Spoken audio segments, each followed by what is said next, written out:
তো কোন কোন কারণে তার কারণ দেখায় তারা হিজরতে যায় নাই, এই কথাগুলোই এই আয়াতে আমাদেরকে বলেছেন কে? আচ্ছা, একটু আয়াতের দিকে দেখেন। আল্লাহ পাক বলছেন, কুল, হে নবী আপনি বলেন, ইনকানা আবা উকুম ও আবনা উকুম ও ইখওয়ানুকুম ও আজওয়াজুকুম, এতটুকু আগে বলি, এরপরে বাকিটা বলবো। এবার খেয়াল করেন, আল্লাহ পাক বলেন, নবী আপনি বলেন, তারা তো ওই ভয়ে আছে, ওই মহব্বতে আছে, তাদের ছেলে মেয়ে, তাদের আব্বা আম্মা অথবা তাদের স্ত্রীগণের মহব্বত দেখায়া দেখায়া তাদেরকে ছেড়ে কিভাবে তারা হিজরত করবে, এই চিন্তা চেতনা থেকে তারা হিজরত করেন নাই। কিন্তু আল্লাহ শেষে যায় বললেন, তাদেরকে জানায়া দেন আমার গজবের অপেক্ষা করার জন্য, কারণ তারা যেই জিনিসের মহব্বতে হিজরত করতে চায় না, আমার গজব যখন আসবে এই জিনিসগুলা তাদেরকে আমার গজব থেকে রক্ষা করতে পারবে না। আমার গজব এতটাই ভয়ানক, এই বলে সতর্ক করছেন কে?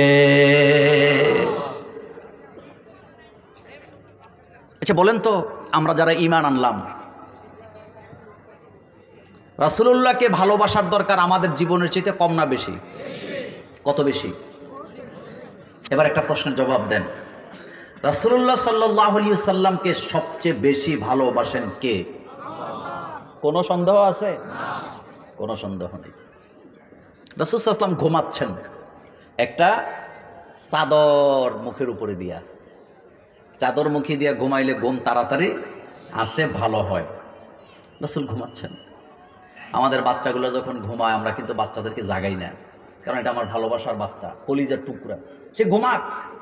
দুইটা জায়গায় মা বাপ বাচ্চাদের প্রতি দুর্বল। একটা হলো বাচ্চা যখন ঘুমায় মা বাপ সহজে জাগায় না, আর একটা হলো বাচ্চা যা খাইতে চায় মা শুধু খাওয়াইতেই থাকে, খাওয়াইতেই থাকে, খাওয়াইতে খাওয়াইতে এটার পেটটারে বোলডুজার বানায়। এরকমের খাওয়াই না মা আমাদের নোয়াখালী নেই? কুমিল্লাতে এক ডাক্তারের চেম্বারে আমি বসা, তো এক মহিলা তার একটা বাচ্চা নিয়ে আসছে ডাক্তার দেখানোর জন্য। ডাক্তার বলতেছে, আপনার বাচ্চার কি অসুখ? তো বাচ্চার বয়স ছিল 4 বছর, ওজন ছিল 40 কেজির মতো। আপনাদের মনোযোগ আছে? বয়স কত? ওজন? তো ডাক্তার বলতেছে, আপনার বাচ্চার সমস্যা কি? কয়, স্যার কিচ্ছু খায় না। ডাক্তার তো একবার আমার দিকে তাকায়, আরেকবার বাচ্চার দিকে তাকায়। ডাক্তার তো কি বলবে? তো উনি কি লিখছে আমি জানি না, একটা প্রেসক্রিপশন দিয়ে বলছে, যান এগুলা খাওয়াইন, ঠিক হয়ে যাবে। পরে বের হয়ে গেছে, পরে আমার ওকে, মোল্লা ভাই দেখছেন, হাতির বাচ্চা নিয়ে আইছে, কয় কিচ্ছু বলে খায় না। তার মানে বাচ্চাদের খাওয়া মা বাপ পছন্দ করে, আরেকটা হলো বাচ্চাদের ঘুম মা বাপ পছন্দ করে।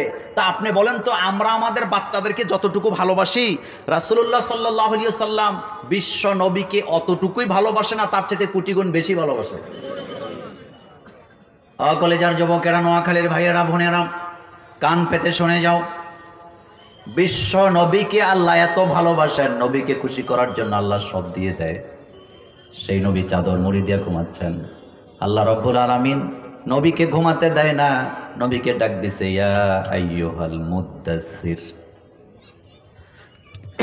ও বস্ত্র আচ্ছাদনকারী, কুম, আপনি উঠেন, ফাআনজির, আপনি মানুষকে সতর্ক করেন, ওয়ারাব্বাকা ফাকাব্বির, আপনি রবের নামে তাকবীর দেন, ওয়াসিয়াবাকা ফাতাহহির, আপনি কাপড় চোপড় পরিষ্কার পরিচ্ছন্ন রাখেন, ওর রুজজা ফাহজুর, দুনিয়ার যত নাপাকি আছে সব কিছু থেকে আপনি নিজেকে মুক্ত করেন।